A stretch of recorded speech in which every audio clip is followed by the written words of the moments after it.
السلام علیکم دوستو۔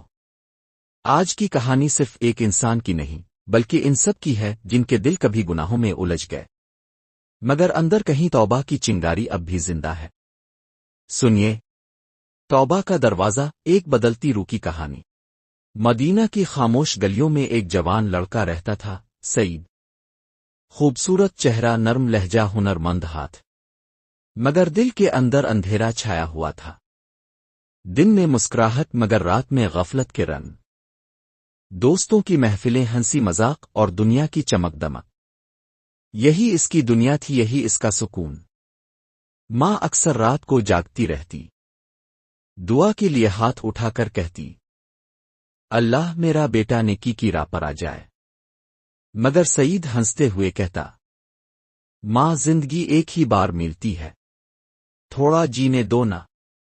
دن گزرتے گئے مگر دل کا سکون کم ہوتا گیا، راتوں کی رونق اب اندر کے خالی پن کو چھپا نہ سکی۔ ایک رات وہ دیر سے واپس آ رہا تھا، مسجد نبوی کے قریب سے گزرا، قرآن کی تلاوت کی آواز گونج رہی تھی۔ کہہ دیجئے، اے میرے وہ بندو جنہوں نے اپنی جانوں پر زیادتی کی ہے، اللہ کی رحمت سے نا امید نہ ہو، بے شک اللہ سب گناہ معاف کر دیتا ہے، یقیناً وہی بہت بخشنے والا، بڑا مہربان ہے۔ وہ رک گیا، یہ الفاظ سیدھے دل میں اتر گئے، اس کے قدم لرز گئے، آنکھوں سے آنسو بہنے لگے۔ دل کہنے لگا، کیا میرے لیے بھی دروازہ کھلا ہے؟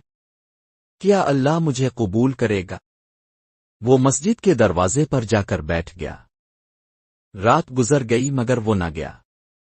صبح ہوئی، امام نے دیکھا دروازے پر ایک جوان سجدے میں گرا ہوا ہے، لبوں پر بس ایک جملہ، میں واپس آ گیا ہوں اپنے رب کے در پر۔ اس دن کے بعد سب کچھ بدل گیا۔